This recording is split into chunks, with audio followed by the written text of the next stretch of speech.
Dahil nabalitaan nyo na mga kababayan na pumanaw na itong si Mima Alicia. Kilala bilang isang masugid na taga-suporta nitong si Marcos Jr. At talagang certified DDH o diehard Duterte haters. Pero dati alam ko Duterte supporter yan, pero pagkatapos ng eleksyon, naging diehard Duterte haters po siya, no? At paminsan-minsan bumabanat po siya kay John Vic Remulla. Especially noong pumasok si John Vic Remulla sa loob ng Senado na kung saan sinasabi nitong si Mima Alicia, bakit hindi mo pa dinakip si Bato de la Rosa nandun ka na sa loob. Di ba meron siyang mga ganong banat?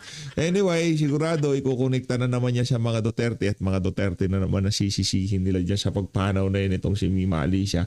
Ang atin hong sigurado dito, wala hong kinalaman ng mga Duterte dito kasi yun ang naratibo ngayon sa social media. Tandaan ho ninyo ang tolerance ng mga Duterte pagdating sa kritisismo napakataas. Hindi ka nila sasaktan dahil lamang siniraan mo sila, binanatan mo sila sa social media. Hindi ho yan gagawin ng mga Duterte. Kaya hindi, okay na mas mainam na iset na natin yung naratibo ngayon pa lang kasi ililiko ho nila yan, ibabaliin ho nila yan. Ito kasing si Mima Alicia, kilala ho ito bilang talagang napakasugid na saga-suporta nito si Auntie Claire. Ang dating parang yung mga kalaban ni Auntie Claire, yung mga hindi nababanatan ni Auntie Claire sa PCO, siya ho ang sumasalansan. Binanatan ho niya si John Vic Remulla. Sino pa ba? Basta marami rin ho siyang binanatan. Na kung saan nakikita ho natin na pinapatrabaho ng kanyang mga amo sa loob. Hindi lang ho mga Duterte binabanatan niya. Minsan mga kasama din itong si Marcos Jr. sa kanyang administrasyon. Pero bago ho yan, isang like at isang subscribe. Masaya na ho tayo dyan. At sa mga gusto sumali sa ating community, yung join button nandyan lang ho sa baba. Tayo ho taus-pusong nagikiramay sa mga naiwan itong si Mima Alicia, no? Alam ko kung di ako nagkakamali, isa o dalawang beses akong binanatan itong si Mima. Pero hindi ho natin siya sinagot. Kasi nga ayaw ho nating doon na lang tayo sa issue. Kasi yung sagutan ng mga vlogger minsan nachichipan lang ho tayo, no? Nachichipan lang ho tayo. Pero minsan pagka kunyari merong nag-aaway na vlogger, sinasabi ko kung kanino ako nakapanig. Siguro, kunyari kay Ma'am Joey at dito kay Princess Maui. Alam nila kung saan yung baling ko dyan. Diba, meron akong kunyari sa mga banateros at dun sa ibang mga kabilang vlogger. Minsan sinisegwayan ko pero yung para sumali sa rambulan, hindi na ho tayo sumasali dyan. Anyway, nakikiramay ho tayo dyan sa mga naiwan itong si Mima Alicia, no? Pinasok daw ho yung kanyang bahay na inuupahan at inubos yung isang laman ng isang ang tawag dito, magazine ba tawag doon? Yung binabasa? Hindi ba yun? Magazine. Yung binabasa, inubos daw ho yun. At para sa akin, ang dating sa akin nun, may halong galit. May halong galit. Kasi kung gusto ko lang ipatrabaho, tatrabahuhin ka, tapos iiwan ka na. Ba't mo kailangan ubusin yung isang binabasang, di ba, babasahin mo yung magazine? Di ba? Kung walang hugot, yung walang galit dito sa ali na to. Feeling ko hindi konektado sa politika yung pagkakagurgur sa kanya. Kasi marami naman dyan Marami naman mas sikat sa kanya, marami naman mas critical sa kanya. Isa lamang naman ho siyang kumbaga maingay na ali, taklesa sa social media. Taklesa naman tayo lahat. Pero yung iba merong kumbaga taklesa pero medyo class ka, di ba? Taklesa ka na pero hindi naman yung anak ng tao. Taklesa ka na yung pagka-class ka naman ng konti. Kasi ito talaga barubal ho siyang sumalansan. At sana magsilbing babala na ito. Hindi siya nagwa-warning ako Sana yung sobrang tapang pagdating sa social media. Hindi ko alam kung anong pinagugutan nito. Pero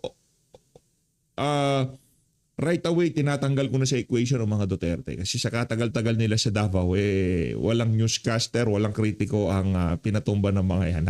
Napakataas ng tolerance sila sa kritisismo. Hindi ho yan sila basta-basta. Dahil, di ba, maraming mas ano sa'yo, mas critical sa'yo. Maraming, kung ang dahilan niyan para mag-send ng chilling effect, hindi ikaw ang makakapagbigay niyan, di ba? Ano lang, kumbaga kung iisipin mo na maigi, hindi yan hindi napakalabo na yun ang naratibo. Kaya ngayon pa lang, winawasak na ho natin yun. Kaya magsilbing paalala ito sa mga, hindi lang sa mga DDS, di ba? Hindi lang sa mga BBM supporter, maging sa mga DDS supporter. Kumbaga, ngayong mga panahon na to, hindi mo alam kahit na hindi non-partisan yung nanonood sa'yo, nabuisit lang sa'yo, di ba? Yung tipong non-partisan, hindi siya DDS supporter, hindi siya BBM supporter. Kumbaga naalibadbaran lang siya doon sa boses mo dahil para kang tawag dito, para kang langon. Wow. Kaya ano to tayo, mag-ingat po tayo ngayon. Iba ang panahon ngayon. Kagaya na lamang ho nitong isang vlogger na to. Pakinggan nyo. Hindi ko napapakita yung mukha. Papakinggan nyo na lang. Marami siguro yung iba sa inyo, dumaan lang sa feeds ko to eh. Hindi ko pa alam itong nangyari kay Mima Alicia. Okay, hindi ko pa ho alam yan. Hindi ko pa alam. Nung napanood ko to kagabi, pero hindi ko papakita sa inyo yung itsura nung nagbablog. Pero maririnig nyo yung sasabihin niya. Ha? Lumitaw yung pangalan eh. Ito. Pakinggan nyo yung sasabihin niya. Masyado hong mga matatapang, agresibo. Di ba? Ito, pakinggan nyo. Habang nag-walking po tayo dito, antay ako ng DD-list na may lalapit. Sabihan ko sanang bobo ka. Kanina naka-live kasi ako sa YouTube, resibo po sila. Magkita daw kami, issue ganyan. Ito po ako, nag-walking lang. Paano yung nag-chat para sa'yo, hindi naman DDS. Kumbaga, naaalibadbaran lang sa pagmumukha mo. Gusto ka lang gulpihin, di ba? Kaya ang mas mainam dito, mag-stick tayo sa issue. Wala namang problema eh. Hindi na magpagalingan, magpasimplihan tayo ng mga latag dito sa social media. Di ba? Magpasimplihan na lang tayo kung sino ang mas naiintindihan. Ganun lang, pero yung tipong dahil nagsabi sa iyo na sa post sa yung live na magkita tayo. Ang dami nang gusto makipagkita sa akin, hindi nga pa nga ako nakakapagkita eh. Pambira ka, ikaw, di ka na mabiro. Hindi ako yung nag-chat sa'yo, ha? Hindi nga kita kilala eh. At hindi kita papanoorin. At di kita hamunin, okay? Po dito, libre kayong lumapit. Pagkukutusan ko pa kayo isa-isa. Ang diba tatapang ng mga DDH, no? Mga diehard Duterte supporters, no? Tatapang. yabang nyo lang sa social media. Tayo naman po kasi, ang pinaglalaban lang naman natin, yung katotohanan. Pera. Ikaw naman kuya, oo. Pera. Hindi pa ba sapat yung ads mo? Hindi pa sapat. Ay baka wala ka nun. Kung ano yung totoo. Hindi naman po tayo fake news. Pero kung usapang pagbabanta, tangina eh. Pagkukutusan ko lang kayo isa-isa eh. Diba? Ano bang pinakain sa inyo ng mga taga-Malacanang? Bakit ang tatapang niyo? Halika dito, magkape ka nga. Kape ka dito, oh. So, kape. Sabi ko sa'yo eh. Magkape ka muna. Huwag ka masyado mainit ang ulo. Di ba? Hindi. By the way, para doon sa nagpakape sa atin, mega love shout out. Maraming salamat. Di ba? Huwag masyado matapang. Meron kasabihan eh, yung mga matatapang, nakahanda ang kulungan. Pero yung mga mabait, hindi mapapalo sa puwet. Ganun eh. Merong mga ganun. Kaya kung matapang ka, nakahanda sa iyo ang kulungan. Pero pagka mabait ka, hindi ka mapapalo sa puwet. Kaya doon ako sa side ng mabait. Ito si Kuya, matapang, pagkukutosan niya daw yung mga DDS, o yung kulungan nakahanda sa inyo. Ingat-ingat din, oh. Umpug-umpugin ko pa kayo eh. Hindi mo lang pala pagkukutusin, pag-uumpug-umpugin pa. Teka lang, baka sumilip yung kanyang tantalizing eyes. Mahirap na, oh. Diba? So, hindi para banatan ko itong si Sir. Sir, don't get me wrong ha. Hindi kita binabanatan. Ang pinapakita ko lang dito kung anong klaseng vlogger ang meron itong si Marcos Jr. Kaya sa mga Duterte supporter vlogger, wala akong ganyan. Wala yung tipong, halika dito, kukutusan kita, babatok, walang ganun. Hindi ko natin ginagawa yan. Dahil lahat tayo may kanya-kanya tayong katapangan. At kahit anong tapang mo pa, pagka inubos sa iyo yung isang binabasang magazine, di ba? Wala yung tapang mo. Kaya mas maigi na stick na lang tayo sa issue. O, lalabas ka pa talaga sa bahay para may kukutusin ka. Ano ba yan? Wala kayong magagawa, no? Hindi nyo kami kaya. Hindi. Hanggang comment lang. Okay lang naman. Kung kayo na matapang, kayo na matapang. Kung hindi namin kayo kaya, hindi namin kayo kaya. Wala ang problema yan. Wag lang kayo magkitang dalawa nitong si Jay Guevara. Bigla akong binigyan ng kaaway si Jay Guevara. Bigla akong binigyan ng kaaway si Jay Guevara. Nananahimik si Jay. Diba? Walang kaalam-alam. Bakit hindi naman mapapanood tong video na to? Nananahimik si Jay Guevara. Bigla ako siyang binigyan ng kaaway. Kaya shoutout kay Jay. Malupit yan. Ano lang, masasabi ko, kung gusto nyong lumapit sa akin, lapit. Para makutusan ko. Di ba? Share po natin ang video ito. Kung didilis ka man. Palagi ako nag-walking ha. Kung didilis ka, makita mo Pero ko. maganda yan. Good for your health. Ha? Hindi ko alam ba't pinapaulit-ulit nila yung didilis. Dahil ba maliit yung dilis? Ganon, uy. Masarap yung dilis ha. Baka kayo dahil masasarap na kinakain nyo, dahil meron kayong malaki niya ngayong mga panahon na to, di kayo kumakain ng dilis. Isa ho yan sa paborito natin. Meron tayong isang beer at isang mani na may dilis. Masarap na yan. Rich in calcium. Diba? Iron. Kayo kasi puro kayo singhot eh. Kaya nawawalan kayo ng calcium. Lapitan mo ako para makutusan kita. Pero kung ayaw mo, magpakutos, huwag ka na magyabang. Diba? Ganun lang. So yan. Walking muna tayo para, healthy, no? So, good luck kay Sara Duterte. Paano niyan? Merong isang nayabangan sa'yo, hindi siya Duterte supporter. Hindi siya, nakita niya, sa cellphone niya, sabi niya, ano to ko, sino to? Ba't yabang nito? Sige nga, lapitan ko kung kukutusan ako. Kunyari, linapitan ka, hindi mo nakutusan, hindi napahiya ka pa. Hindi porket nasa administrasyon ng mga boss nyo, sukdulan na yung kayabangan nyo. Dahil tandaan nyo, hindi siya pinagbabantaan ko kung ano pa man ha. Kahit ano pang tapang mo. 'Di ba? Pag may nakatapat kang mas matapang sa iyo, titiklop at titiklop ka. Okay? Kaya magsilbing aral na ho yan sa mga individual na sobrang tatapang sa social media. 'Di ba? Hindi ko alam, merong anggulo ng utang ata yung kay John Vic, itong kay John Vic. Walang utang si John Vic, mayaman yun. Kaya may maali siya, may anggulo ata ng utang. Hindi ko alam, kasi galit yun eh. Uubusin mo kung di ka ba naman galit, diba? Anyway, na lang, nakikiramay tayo siya. Hindi, ito sincerong pakikiramay ito kasi politika matatapos yan. Sa ayon sa gusto nyo, pagkatapos ng 6 na taon, kahit naumpo si VP Sara, matatapos ang administrasyon niya. Kaya ako, sakaling maging presidente si Sara, hindi ko papakyatin sa utak yung yabang. Yan hindi nyo makikita sa atin dito sa PH Update. Kahit na tayo na nasa administrasyon, itong kakupal. Itong mga ganitong klaseng kayabangan, hindi nyo maririnig sa atin yan.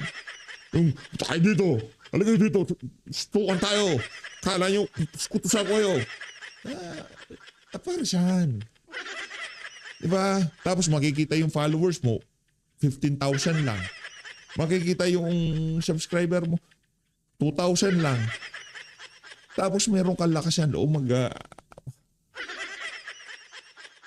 nakikita kayo ng Diyos ng tadhana, ng universe. Diba nakikita kayo, ganyan ka pa lang, ayabang mo na. Paano papagalo? Diba kahit na yung pagpapala ay papasok sa'yo, hindi na papasok. Kasi doon pa lang sa maliit na bagay, anak ng tokwa, pinapakita mo na yung pagiging kayabangan mo. Para dito kay Sir, magkaroon ka ng realization ngayong gabi, no? Pag-aralan mo lahat ng sinabi mo dito sa video mo na to, ha? Hindi ko man pinakita yung mukha mo, malamang sa malamang kilala mo sarili mo. At kung naman sasagutin mo ako, hindi ko naman sasabihin, sino ka? Mo binabanatan, ikaw ba to? Okay lang yan, sir.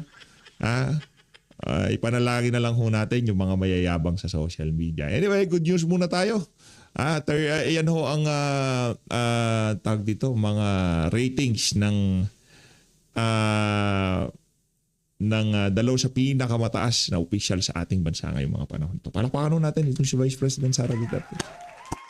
Talagang damaho natin ang pagmamahal na sabay ng Pilipino sa kanya. Ito, rekta ho tayo kay Atty. Salvador Panelo. Sabi ni Atty. Panelo, dapat daw makontempt itong si ano. Ano na tayo, alis na tayo doon kay, kay Mima Girl. Sumalangit nawa ang kanyang kaluluwa, no? Kakaawa ho. Siyempre, politika lang naman yan. Tayo talaga, kumbaga yan yung para kumuha ka ng buhay, yun ho talagang para sa akin pinakasukudulang kasamaan yun. Nang walang dahilan, kukuha ka ng buhay nang walang dahilan. Halimbawa, yung nagmumotor, hinatid ka na, kinuha mo pang buhay niya. Yun, sukudulan ng kasamaan nun. Pero yung pinapatupad mo ang batas, syempre tatay din siya niya. Sinabi, may rules tayo. Sa bahay, may rules tayo. Pag umuwi ka ng lampas alas 6, pag uwi mo, mapapalo ka. Rules yun. Alam mo na, pag umuwi ka ng lampas alas 6, mapapalo ka. Uuwi ka pa. May consequence. Di ba? Pag nagbenta ka ng droga, pag naglabang ka pati. Rules yun. Pero yung nakamotor ka, hinatid ka tapos ginawan mo ng gripo sa tagiliran yung mama, ibang usapan yun. Hindi rules yun. Yun ang tawag doon, kasamaan yun. Ay, walang sounds. Ayaw mo pa, pag-aaksayan mo ng panahon yun, i-contempt mo si Matibay Yan. at kahit na sinong witness. Kasi yung mga excuses na ganyan, kalokohan yan. Yung duration ng impeachment is napakahaba.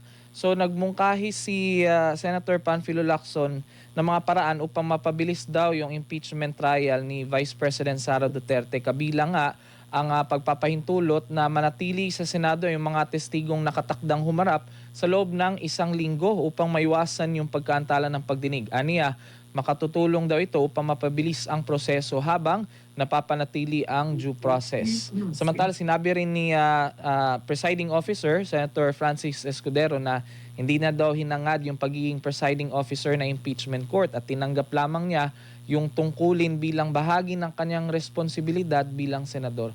Yung sa part po na paikliin po yung duration ng impeachment, Attorney Sal, ano pong masasabi niyo dito? Okay. Ano namang kinalaman dyan sa mga testigong patitirahan mo dyan para mabilis? Kahit saan nakatirahan, hindi bibilis ang proceeding. Alam niyo po ba kung bakit napakabagal? Bakit po? Sasabihin ko sa inyo. Alam niyo kahapon, buti hindi ako sinusub ng camera. Dahil hindi na ako nakaupo doon sa likod ng witness dahil late kami kaya doon ako sa tabi. I was falling asleep siguro 10 times over. Talagang sa tagal. Alam niyo ba kung bakit matagal lang? Ito. Napapansin niyo ba yung abogado ng prosecution? Palibasa kasi, this is his first time to shoot at prominence. Pagkakataon na ito. Kaya, kung titingnan niyo ang direct examination niya, yung pwede niyang gawin sa 1 oras, ginagawa niyang 3 oras. 4. Bakit kanyo? Ito Bibigyan ko kayo ng example. Kasi pag nagtanong siya, yung abogado ng prosecution, diba, tatanungin niya. Ito, concrete example to, yung ginawa niya kahapon. Sabi niya, you mentioned, sinabi mo na yung 4 na ahensya ng gobyerno ay nagbigay ng reaksyon sa mga ginawang pahayag ni Vice Presidente Inday Sara. Maaari bang sabihin mo sa amin kung anong mga ahensya ito? Kung di sinagot naman yung testigo, yung pong Philippine National Police, PNP, yung CIDG, yung Office ng Communications, yung pong Department of Justice. Kaya 4. Tapos alam mo, sumunod yung tanong ganito. Sinabi mo na 4 na ahensya ang nagbigay ng reaksyon. Kagaya ng PNP, Philippine National Police, kagaya ng CIDG, sasabihin niya kung ano ibig sabihin nun. yung ng-office of the communique. Pagkatapos niya masabi, sasabihin niya, ang tanong ko sa iyo, anong sabi ng PNP? Sa reaction niya, kay ganyan-ganyan. Isasabihan naman ng isa. Tapos, sinabi mo na ang reaksyon ng ganito, ng PNP ay ganito. Ano naman yung sumunod na ahensya? Ano naman ang reaksyon? Kung baga, inuulit niya po yung sinasabi ng testigo para tumagal yung camera nasa kanya. Palagi siya nasa screen. Kasi, kung ako po ang abogado, napakasimple lang ang tanong. Di ba? Sasabihin mo ngayon, sinabi mo na may 4 na ahensya na nag-comment. Sabihin mo sa akin yung 4 na ahensya. Di sasabihin, 1, 2, 3, 4. Okay. Isa, anong unang sinabi ng unang binanggit mo ngayon siya? Pangalawa, ano yung pangalawa? Ano sinabi? Pangatlo, ano yung pangatlo? Yung pangapat. In just I think 2-3 minutes, tapos yun. Pero dahil sa style niya, abutin ka ng siyam-siyam. Ganun kung bakit nagtatagal. Hindi marunong itong ganun yan. Either hindi siya marunong na magtanong dahil ganun ang estilo niya. Kasi pag veterano kang abogado, marunong ka nang magpaikli ng mga tanong mo, yung direct to the point. Pero siya, hindi ko alam kung talagang ganun kahina siyang abogado or marunong siya pero tinatagalan niya dahil pagkakataon na makita ang mukha niya sa telebisyon ng matagal. Kaya nagtatagal. Yan ang problema.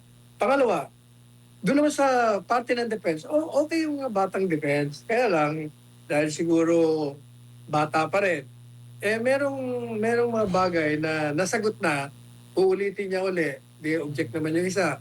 Kaya nagtatagal. Madalit sabi, pwedeng i-smooth yan kung number 1. Kailangan kasi doon sa pre-trial stage, nag-agree na kayo na mga bagay-bagay na kung hindi niyo naman lang kini-question, huwag ka na magpresenta ng ebidensya. Kagaya nga ng authenticity ng video, wala naman nagki-question doon. Pero 5 oras tayo nakinig just to authenticate. O dapat wala na yun eh. Merong mga bagay na kailangan hindi mo na itanong dahil pwede mo namang aminin dahil kung hindi naman disputable. Ganun kaya ganun kabagal ang impeachment trial. Number 2, ano yung sinabi? Isa naman, sabi naman nung Escudero, Yes. Ito naman pinusto yan, Jesus! Kaya ka nga nandyan eh. Kaya ka pumayag kasi nga may problema ka eh. Naakusahan ka na kung ano-anong anomalya. Yan. At tatanggalin ka rin dyan, kukulong ka rin, kung hindi ka mag-cooperate. Yan ang katotohanan dyan. Kayo naman, pinagbubugulan nyo pa kami. Ayan nga. Sa tingin niyo rin po ba, Attorney Sal, isa rin yung pagiging presiding officer niya sa delay? Or kasi binibigyan niya, parang ang nangyayari since nung last week pa ay puro siya, yung parang binibigyan niya ng leeway yung mga, lalo na yung mga prosecutor na magsalita. Kasama yon, hindi ba sinasabi ko sa kanya, hindi ba sinasabi na nga natin, sa halip na patigilin niya, pakinggan ko muna, saka ako magre-ruling, sus Mariosep. Palagi siyang gano'n eh. Pag nag-object, patapusin mo na natin, patapusin mo na. Hindi rin nga marunong eh. Kaya talaga abutin tayo ng siyam-siyam. Ayan, Attorney Sal. Ano po masasabi niyo doon sa isyong yan, Attorney Sal, na kung halimbawa ay pinayagan nga ng Senate Impeachment Court yung pagpresenta ni NBI Director Melvin Matibag na maaga siya na maging witness. Ano po ang implication nito, Attorney? Ayan, tingnan mo yan. Yan ang isa pang reason kung bakit nadidelay. Kasi kung ako ang presiding officer, hindi ka makapag-manifest doon tungkol dyan sa witness mo eh. Sasabihin ko sa'yo, just file your motion or whatever manifestation you want. Tuloy mo yung trial. Huwag nyo kami istorbin sa problema nyo sa pag-present ng testigo nyo. May rules tayo, sundin nyo. Ganun lang kasimple yun eh. Pag hindi siya dumating, i-contempt siya. Tapos ang usapan. Wala. Ang haba ng katakot-takot ng mga discussion ng walang kasaysay. Saysay. Yan ang problema. Para-pareho hindi marunong eh. Hindi nga. Sasabi ko eh. Paano mo pag-aaksayan mo ng panahon yun, i-contempt mo si Matibag at kahit na sinong witness. Kasi yung mga excuses na ganyan, kalokohan yan. Gaya ng sinabi ng senador, teka muna, ikaw naman may deputy, may assistant pwede ka naman magpapunta ron. Ang mahalaga, kung ikaw talagang hukuman na totoo, pag ikaw sinumpi na, hindi ka pumunta, contempt mo kagad yan. Hindi na dapat pinag-uusapan mo. Manifestation, keso talin mo pa yung sulat. I-file mo na lang, tapos ang usapan, huwag mo istorbe ng direct examination o cross-examination ng proceeding today. Ganun dapat ang mga presiding officer. Pero- Pinag-aksayan nila ng panahon ng walang kakwenta-kwentang bagay. May rules na nga eh. Pero yung sa isang regular court, Attorney Sal, hindi talaga pwedeng mag-request ang isang witness na maaga siya magpresenta ng kanyang testimonya. Basta, nakalagay sa rules, kung magpipresenta ka, na wala doon sa napag-usapan nyo, ay bigyan mo ng notice. Kaya madali sabi, hindi na dapat pinag-uusapan yan. Merong pre-trial, ilagay mo doon, sino mga testigo mo. Tapos, schedule naman ng court. O, eto, ganito ang araw, para sa inyo ito, presenta niya. Pag hindi kayo nagpresenta, wala na yan. Kalimutan nyo na.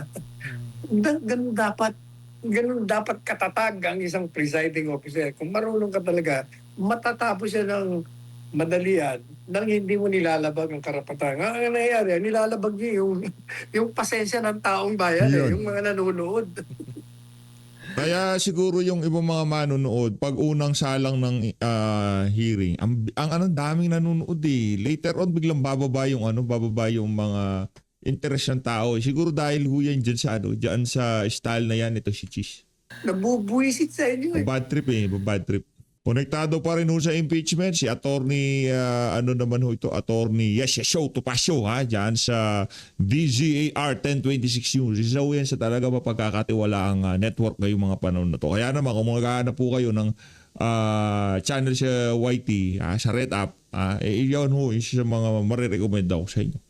DZAR 1026 News. Pakinggan ho natin to. Yesho Topacio. Game. Ang malaking pinag-usapan kahapon na ang isyong ito, ang malaking isyu kahapon kasing laki ng ngipin ni Chel Jokno ay yung sabina. Yon. Kasi ang labo nitong prosecution para sa akin. Di ba naging Vice President lamang si Binibining Sara Duterte noong 2022, di ba? Opo. July 1, 2022. Gusto nitong prosekusyon ay isabina ang kanyang mga bank records.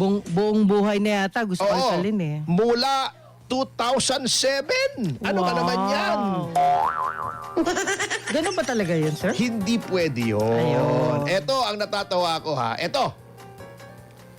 Kalkalin muna natin yung argumento ng prosekusyon bago yung depensa. Ito ay opinion ko lamang po. Ha?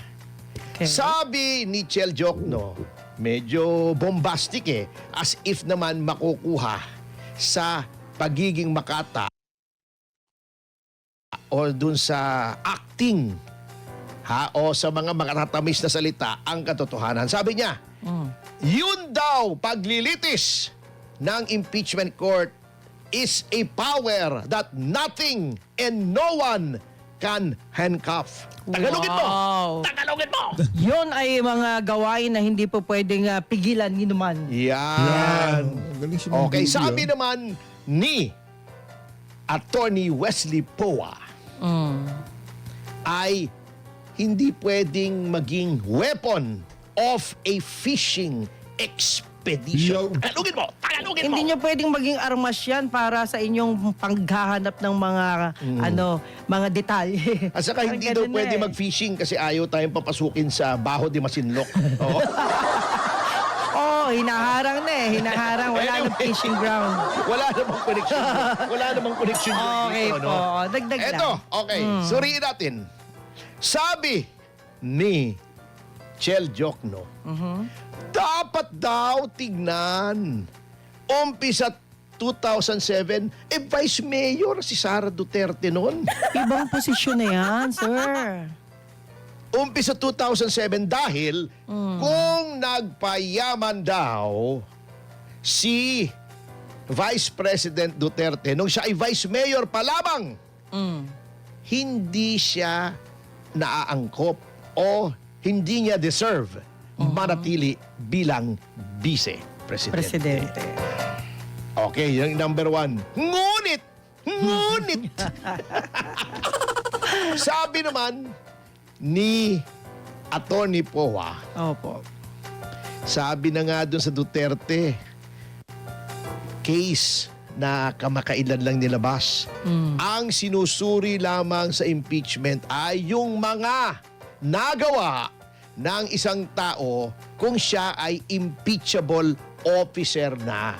Ibig sabihin, mula nung siya ay naging vice-presidente. May sinasabi silang obiter dicta, etc. Ngunit, common sense lang eh. Di ba? Common sense lang. Okay, unang-una, bigyan natin ng simple, oversimplified, Yan. pero madaling maunawaang Yan. Gusto ko yan. halimbawa. Gusto ko yan yung madali lang, madaling unawain, no? Gusto ko madali lang. Okay. Nagkaroon ka ng girlfriend Yan, girlfriend, yan. noong 2022. Naku. Naging mag-boyfriend-girlfriend kayo. Naku, yari. Since 2022. Oh, since Okay. 2022. Yeah. Biglang Naloko na. ngayon ay nagkatampuhan kayo. Inakusahan ka ng girlfriend mo. Oh. Ikaw, babaero ka. Sabi mo, Biglang-bigla? ako? Hindi ako yun ha. Ako hindi ako babaero. Ako yung pampababae ay labag sa aking pananampalataya. Yun. Sinasabi ko eh. Kaya ako, may suspecha ako dito sa mama na to eh. Kaya Atty. Ferdy Topacio eh. Di ba? Ito eh, talagang yung mga chismis na chick boy to, hindi totoo. Mr. Sex Appeal lang ang bansag sa kanya, pero ako naniniwala eh, talagang pagdating sa chicks matinik kay Mr. Hindi lapitin. Yeah. Pagkat nakasaad, mga kapatid, sa unang Korinto 6, ang talata ay 9, ay ang mga nakikiapid ay hindi maliligtas. Kaya po, palagi at patuloy at walang tigil ang aming paalala, mga Yun. kapatid, bago magtapos ang programa, na huwag kayong makiapid. Di ba? Di ba Opo, lagi opo. naman Lagi nating Huwag pinapaalala. makikiapid. Yes. Ano to? Theoretical. Opo. Ikaw, sabi niyong babae, ngayon 2026 ha, babayero ka. Sabi niya, paano mong nasabi yan? Yun. Pagka ikaw ay may girlfriend, meron ka pa rin ibang girlfriend. Minsan Oh. dalawa, tatlo pa. May reserba? Oo, sasabihin mo, hindi ako! Ako! Sige nga, sabihin ng girlfriend mo. Oh. Patingin nung mga text messages sa cellphone mo. Oh, binom. Mula noong 2007. Ay, wala na yun. Oo. Malabo na yun. Ay, teka muna. Di ba? Kailan ba tayo naging mag-boyfriend? Di ba? 2022. 2022. Oh, kung nambababae ako noong 2007, hindi ba nga kita kilala noon eh? Oh. Pagpalagay mo ng babaero ako noong 2007, 2008, Oh. bakit mo titignan? Ay, wala na yun. Foul na yun, foul. Ang sinasabi Common sense ko. lang po yan, sir. Tingnan mo, umpisa nung naging mag-boyfriend tayo o 1K ng bababae ko. na. Oh, yung aga na. Congratulations. Thank you, guys. Happy 1,000 live viewers sa DCAR. Huwag mong titignan yung 2007. Huwag ka mag-throwback. Yun, ganon ka. Oh, mali naman Ganon po yun. ang halimbawa na gustong gawin ng prosecution. Oh. Gustong kalkalin. Fishing expedition nga. Oh. Sapagkat kung ikaw ay noong final mo yung articles of impeachment, kung kayo ay parehas dun sa House of Representatives at hindi nyo ni-railroad yan, yung sinasabi nyong unexplained wealth, Oh. alam nyo, anong taon ba nagka-accumulate Okay. ng unexplained wealth ang Vice Presidente? Oh. 2002, 2003, 2004, 2005? Oh. Oo, di ba? Hindi alam. Ano ba? 2022, 2023, 2024? Hindi nyo alam. Ibig sabihin, nanghuhula kayo. Ayan, true or false lang Nanghuhula yan. kayo, ni-railroad nyo. Kasi di ba, actually sa isang forum, nagde-deliberate pa lang, mini trial pa lang yung House Justice Committee tungkol dun sa articles of impeachment, kung itatransmit o hindi. Sinabi ko na, pupusta ako kahit kanino, 1 milyon, itatransmit yan. Bakit? Kasi talagang itatransmit nila yan. Kaya may basihan, kaya wala. Itatransmit nila yan eh. Oo. Di ba, attorney, kasiraan nila yan pag ganon? Eh, mga sira naman talaga sila. Pero paano kasiraan nila? Ano pag sisirain mo? O, puro sira na nga yung mga yun eh. O, di ba? O. Tingin ko lang po. Oh. 'Di ba? Oh, 'di ba? Sabi ko, itatransmit 'yan, kaya may basihan kaya wala. Ngayon tinransmit sa Senate. Okay. Walang basihan, kitang-kita niyo na kabote yung nangyari noong unang-unang articles, yung Article 4. Oh. Okay. Ngayon gusto nila yung ill-gotten wealth. Yun ang susunod. Oh. Okay. Hindi pala nila alam kung meron nga o wala. Ngayon pa lang nila patutunayan. Bakit ko nasabing hindi nila alam? Eh gusto nila from 2007 to 2026, 19 years! grabe. 19 years! Saka ka maghahanap?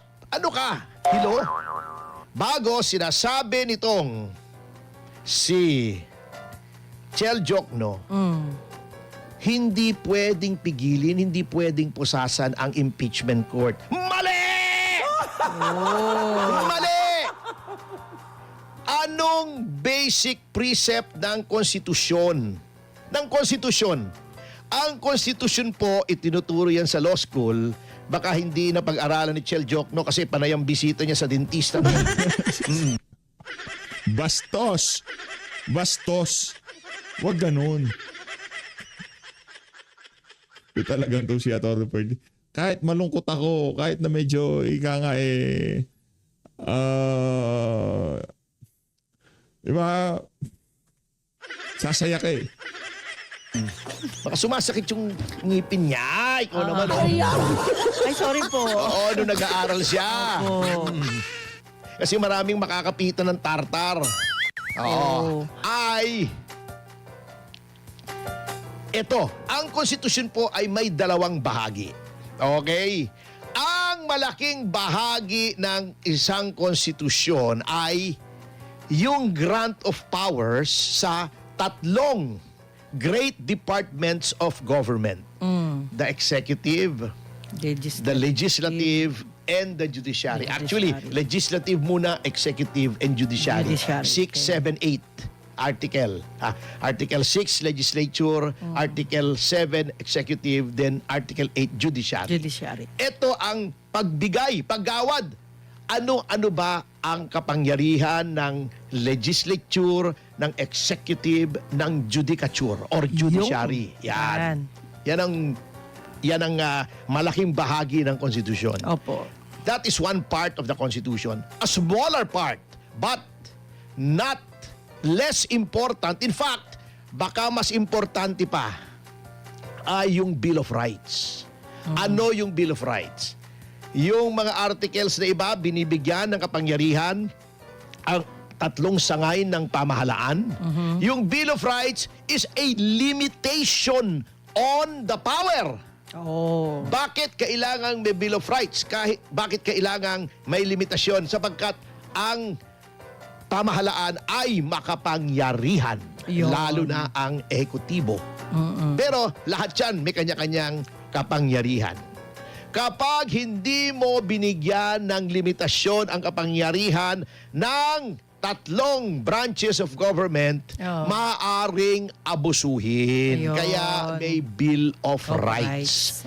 No law shall be passed abridging the freedom of speech. Limitasyon sa legislative power. Yan. No person shall be deprived of life, liberty, and property without due process of the law, nor shall any person be denied the equal protection of the law. Limitasyon sa lahat ng branches ng government, di ba? Oh, hi, happy! Hi! 1,500 live viewers. Thank you so much. Security of the people in their persons, papers, houses, and effects shall be inviolable, and no search warrant or warrant of arrest shall issue except upon probable cause to be personally determined by a judge. After hearing the witnesses. Limitation sa power ng judiciary. Yan. Kaya wag niyong gawing unlimited. No personal property shall be taken without just compensation. Limitasyon sa eminent domain power ng ehekutibo. Yan. Swerte ko talaga. Yung Parang sinasabi ni natututo Jokno na konti. constitutional power yung magbukas ng bank account. Dahil ang sole authority sa impeachment ay ang impeachment court. The Senate sitting as an impeachment court, hindi po rin maaari. Bakit? Yan pong powers ng impeachment court ay granted by the Constitution under Article 11 of the Constitution, yung provisions on transparency and accountability. Take note ha, Yun ang mga kasama, hinahanap. nakikita nyo ako dyan. Wala po akong notes ha, hindi ako tumitingin dito. Ito po, walang notes to. Yan, no? Wala Tungkol yan. sa mga... Details lang yan. ang mga Hindi detail. Ito yung mga news. Oh, mga news balita. article na Ibig sabihin, ano to? Kagaya ho nitong si Attorney Michael Poe ang bertud nitong si Attorney Ferdinand Pasha. As always, maraming salamat po sa pagsuporta sa PH Update. Talagang mga kasama natin dito talagang pagdasal na lang ho natin yung mga loyalista. May mga loyalista nga. Pagdasal na lang ho natin. Paano ka ba naman hindi nakita mo na ganito nangyayari sa Pilipinas tapos hindi ko naman sinabing labanan yung pamahalaan pero dapat yung black, yung white, hindi yung black yung nangyayari. Gagawin mong kulay white, hindi naman ganun yun, di ba? Ang pangit na lagay ng ekonomiya natin, black yun. Pero sinasabi nila, paunlad na daw, nasa... Doon lang naman tayo hindi nagkakasundo pero pagdating sa pagiging Pilipino tayong lahat. Ang problema lang, ito mga loyalista at mga talyanista vlogger, bayad ho sila ng Malacanang. Ako taasang ko sasabihin sa kanila, bayad sila ng Malacanang. Bayad sila ng Malacanang. Di ba? Ganun lang kasimple yan. Malino natin ang Pilipinas.